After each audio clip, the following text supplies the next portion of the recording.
today, quietly, has YouTube become TV? Then, could you be a pro gamer? And as people resist travel in the face of virus fears, are online meetings becoming the new normal? This is Future Forward. I'm Alexa Scordato. And I'm Steve Rosenbaum. Let us launch. Hey, Alexa. Hey, Steve. How's it going?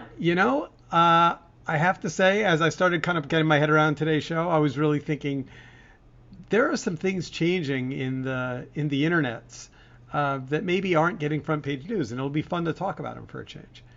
Always changing. Oh,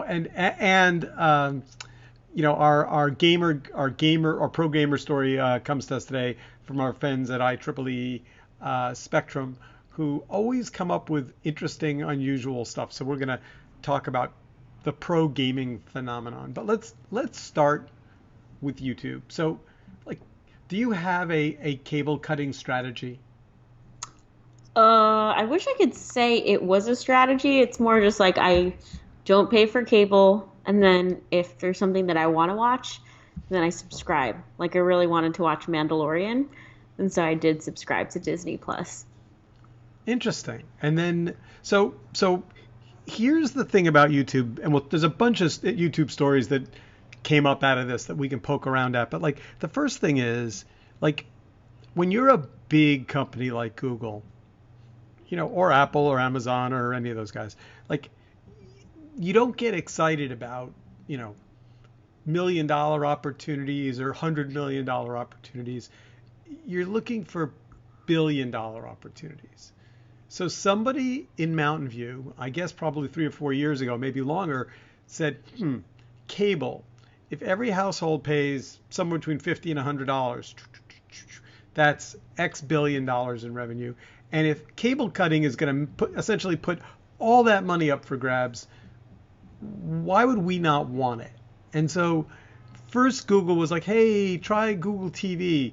And then Google was a little more insistent. Hey, what about Google, Apple TV or YouTube TV? And now, it does seem like every time you go to YouTube, that's really what they're focused on, is getting a credit card for a 14-day trial. Because they know that people like Alexa are gonna buy something. Oh yeah, and even though Disney Plus is like a month, you can cancel anytime. Yep. I haven't canceled. I'm such a sucker. I subscribe and buy to things all the time, and I just set it and forget it.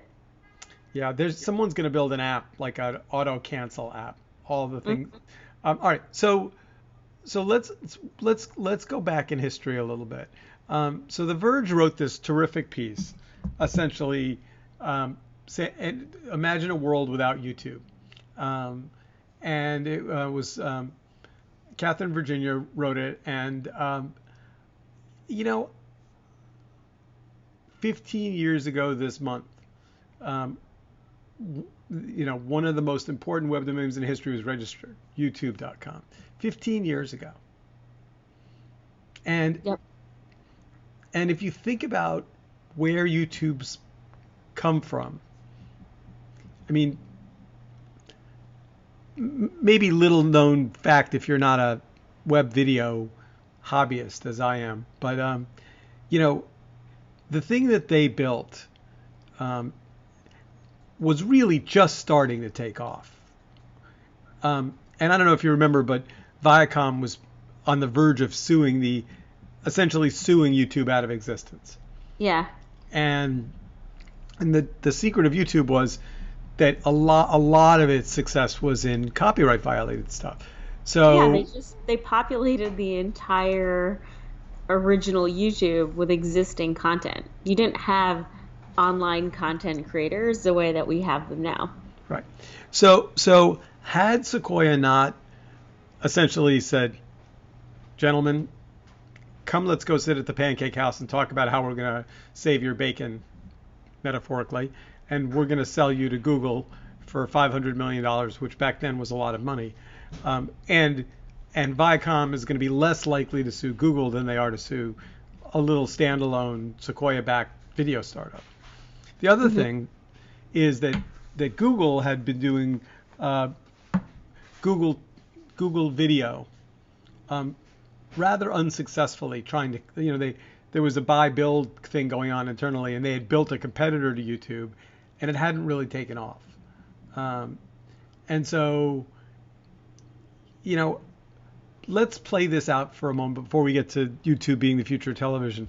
Like, do you buy this thesis that the web would have been a very different place without YouTube? Oh, 10,000%. Yeah, I mean, I was in college, and I think I was watching, I don't know, like probably like old music videos on YouTube, and I just remember telling my friends, "This is going to change everything. We're not going to watch TV anymore. We're just going to watch YouTube." So I was always really, really bullish on YouTube. And it's easy to forget, but worth, I think, giving them the whole idea of the influencer economy, came Totally. from, YouTube built a platform and people built businesses on it. Yeah, and you know this better than I do. The video landscape started to get like fiercely competitive, and I remember, in addition to Magnify, there were platforms like Vimeo and Vidler, and it almost looked like the future of video was going to really trend towards pro content creators.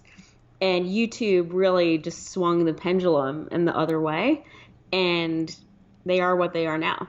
Like Vimeo had longer upload times. Their player was more sophisticated.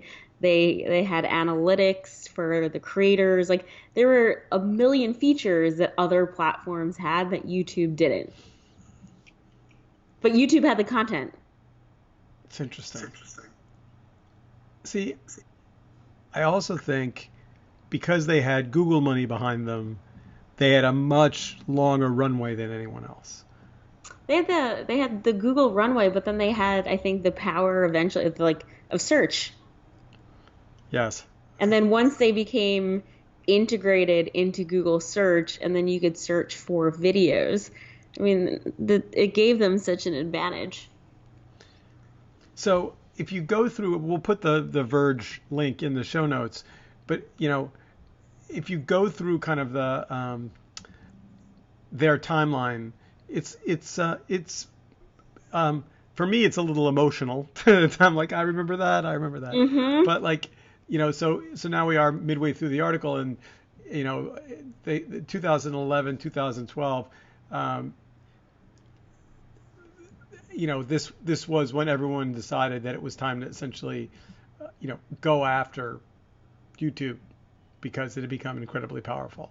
And, the subheadline in The Verge is Congress takes down the video underground.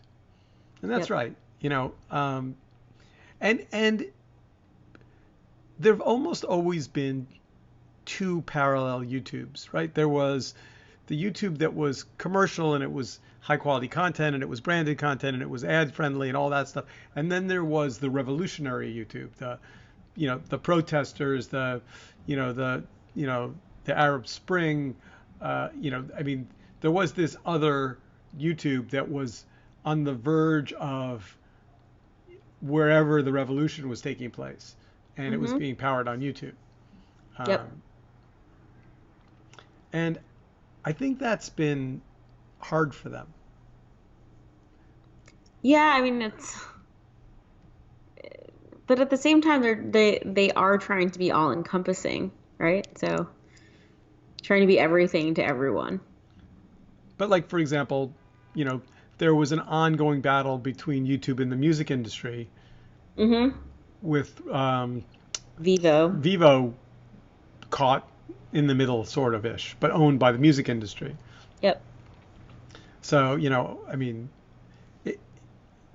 YouTube wanted to be the thing people went to for music, and it is now. Mm-hmm. But Vivo owns all the tracks, or the industry labels own all the tracks.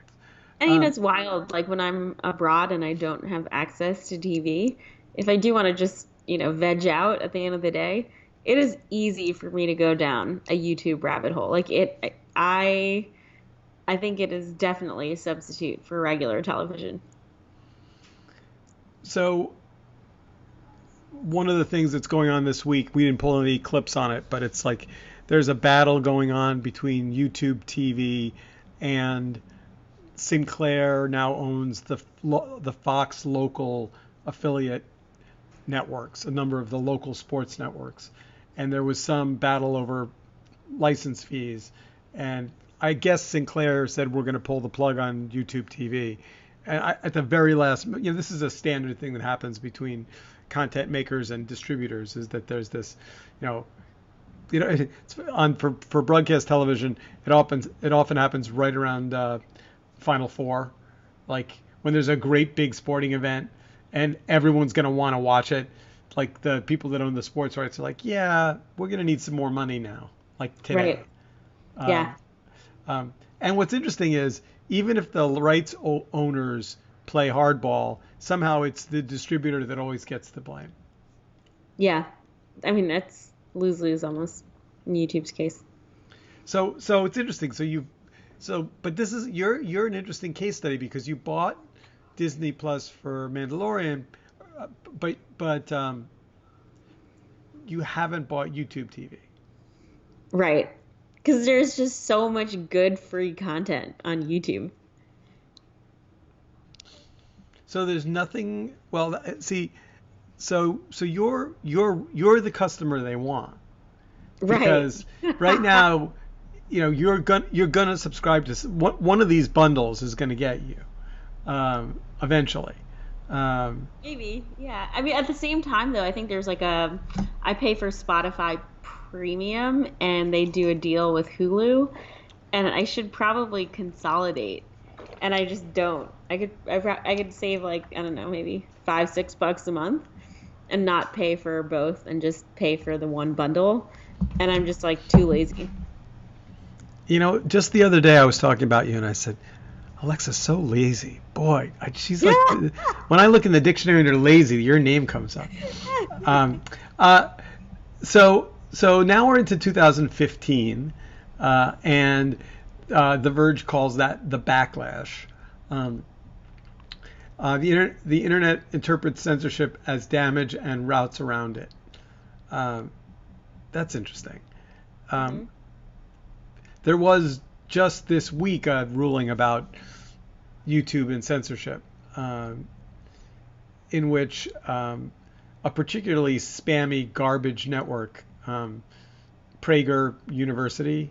You ever watched anything on Prager University? Yes. And then maybe two things, and then I said, "What is this?" Yeah, no, it's shocking. It's shocking garbage. And so they sued YouTube because YouTube, I guess, took some videos down, and they lost. Yep. Essentially saying YouTube doesn't have any obligation to that any more than your corner grocery store has some obligation to stock every brand of Tabasco sauce. Like, we don't like this Tabasco sauce, we're not stocking it. Right. But it's a big ruling, because YouTube gets caught in the crossfire in a lot of free speech arguments. Yeah, I mean, it's just so interesting, right? Because it is part of Google, and when it comes to Google search and Google ads, I mean, it's actually hard to get a consistent view or comprehensive view of how Google wants to handle censorship and free speech. Yeah, I don't think there's an overarching policy. I mean, there's another Verge article that I pulled to talk about YouTube. The headline is, YouTube rarely reinstates removed videos even when creators appeal. Mm-hmm. Yep. What was the stat? They had 109,000 removals were appealed, and they reinstated 23,000 videos in this report that was released. So game out for me what you think, what would be a removal that would be appealable? Maybe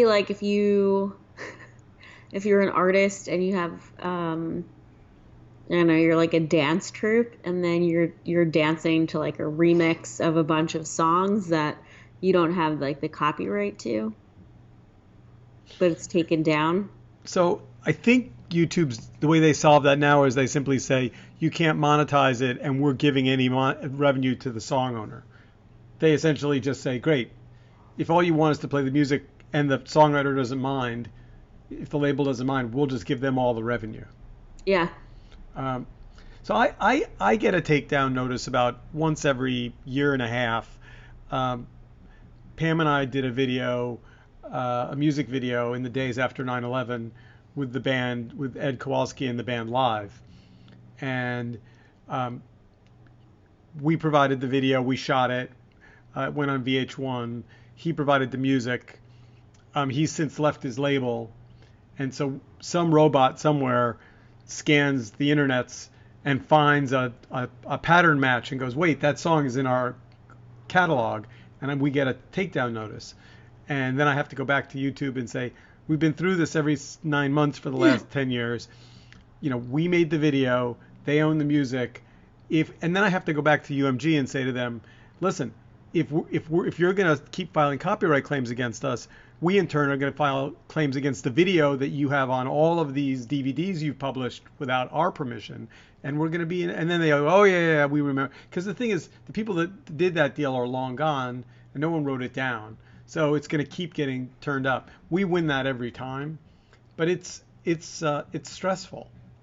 Yeah. To have a piece of work that you're not making. So who do you interface there? You're like just, is there like a point of like a person, or you just email help at YouTube? Is just... No, you get an email and it says, do you want to debate this? And you say yes, and then there's a slightly scary piece of language that says, if you're lying, you could be sued and lose your channel and go to YouTube prison. But you have to click on YouTube prison. Yeah, no, I mean, look, like any of these organizations in which they're more important to you than you are to them. The idea of kind of them opting in favor of takedowns, I understand. They don't want to be judge and jury. Mostly what they want is to say, you guys work this out. Like, yep. UMG, Steve, UMG, you guys work this out. Yep. But there's no person on that side of the conversation either. That's interesting. Because I assume it's a vendor. Yep. Who runs a piece of software that scours the web looking for copyright violations and issues takedown notices. Yep. It's like Shazam for copyright. It's exactly what it is. It's Shazam for copyright. But you're debating. I'm all passionate about this video I've made, and I'm arguing with a robot. It's not a healthy place to be. Right. All right. So as we button up chapter 1, maybe just to kind of put some closure to this. I mean, do you imagine for your generation, YouTube essentially getting your credit card, charging you for a bunch of other networks, becoming the single point of contact for your television experience? I can see it. I don't know if it'll be sort of, I don't know if it can consolidate millennial attention spans. They're not going to beat Netflix.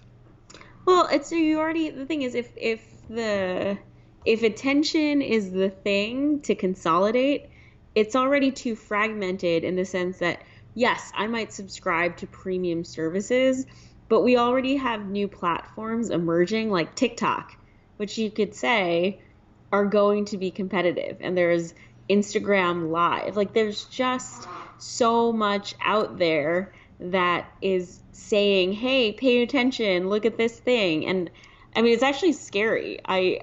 If anything, I would say maybe the pendulum will swing really far in the future, and all of these things are going to go away. Yeah, I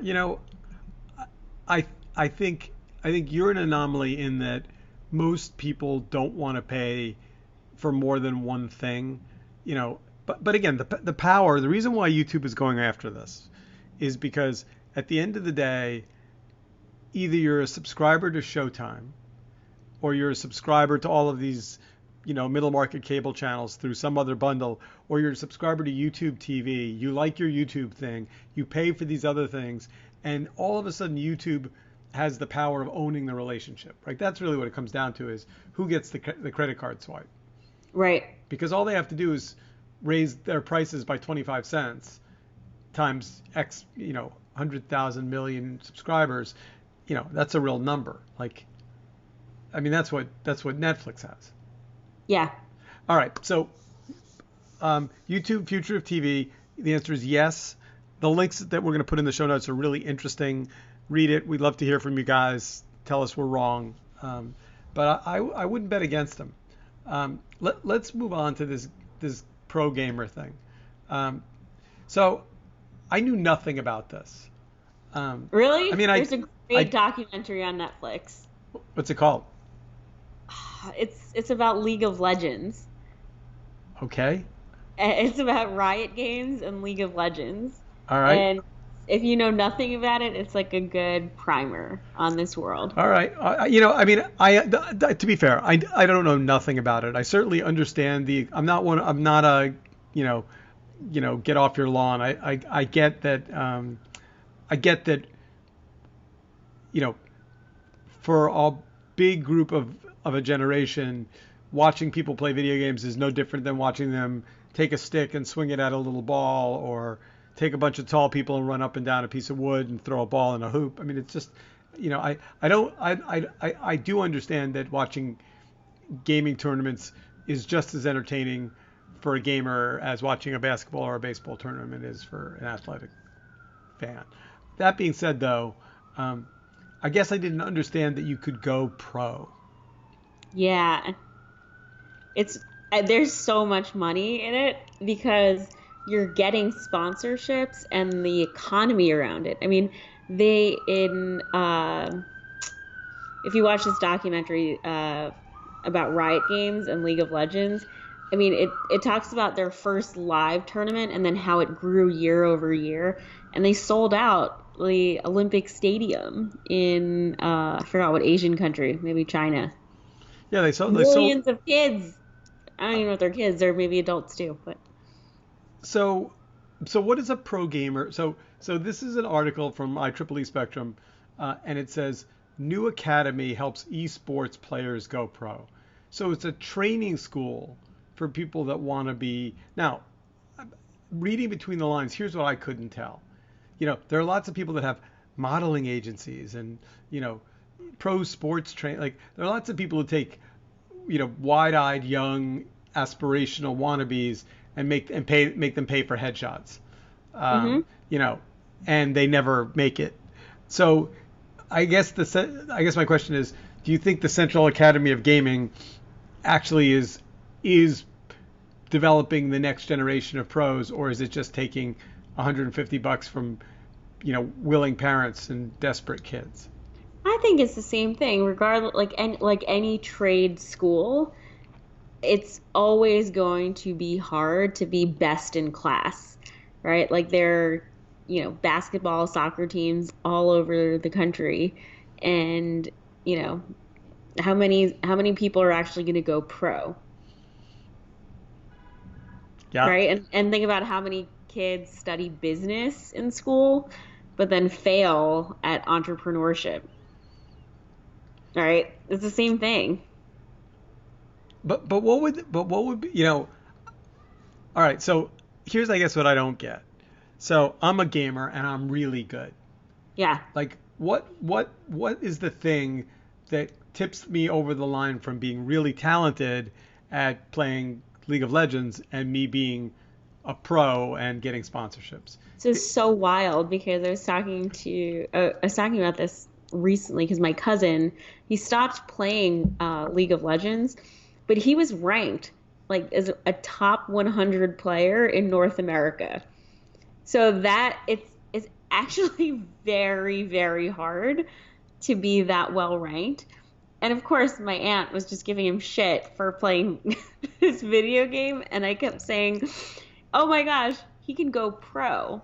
And so by that, I just mean I'm biased because I'm the marketer. I'm like, oh, he could basically try to get sponsorships.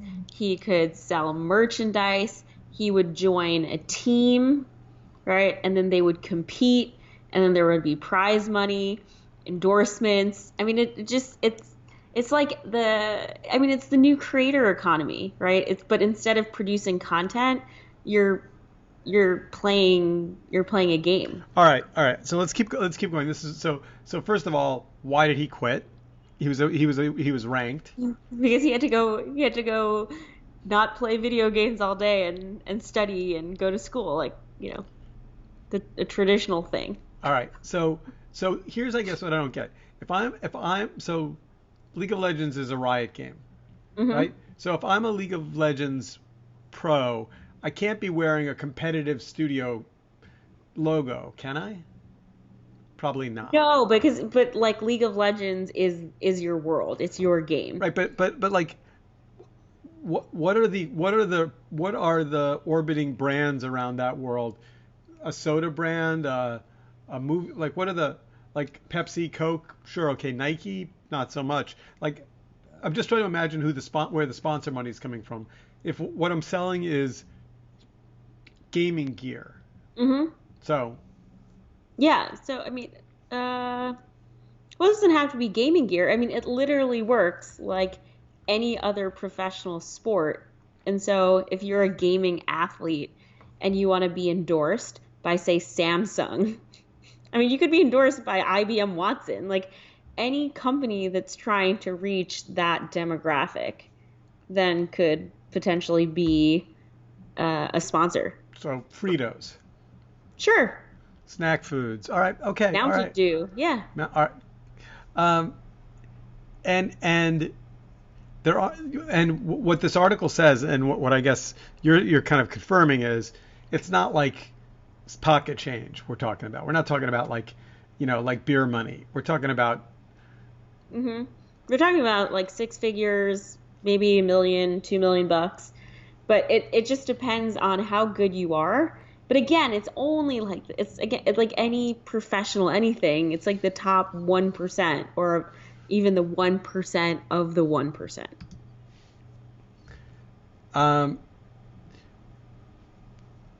So,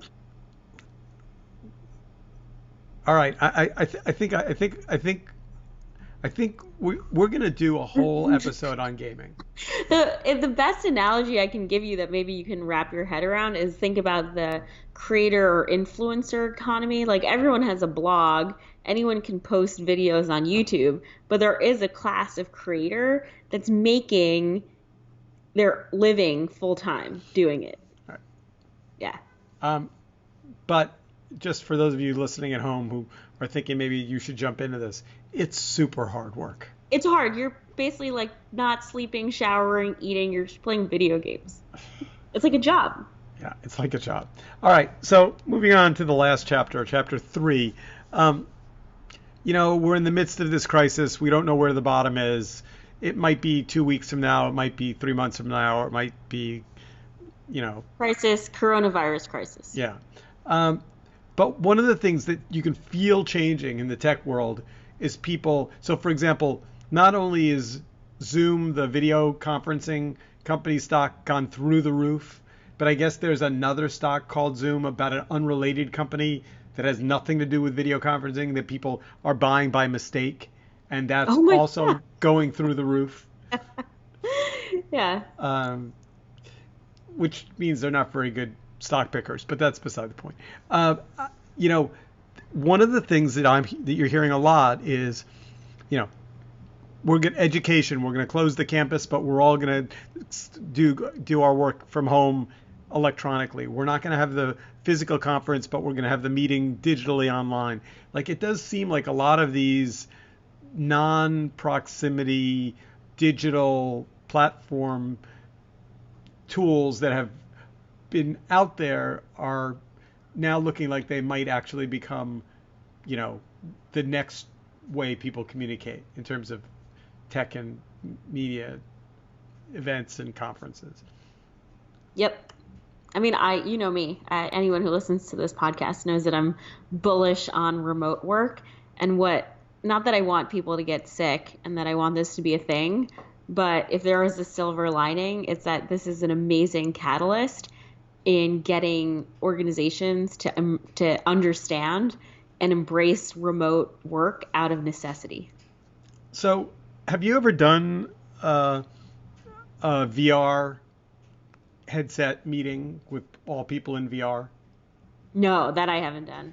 So no one has. I mean, they have, but like it's one of those technologies that's right on the verge of being kind of deployed, and then I've seen bits and pieces of it for years.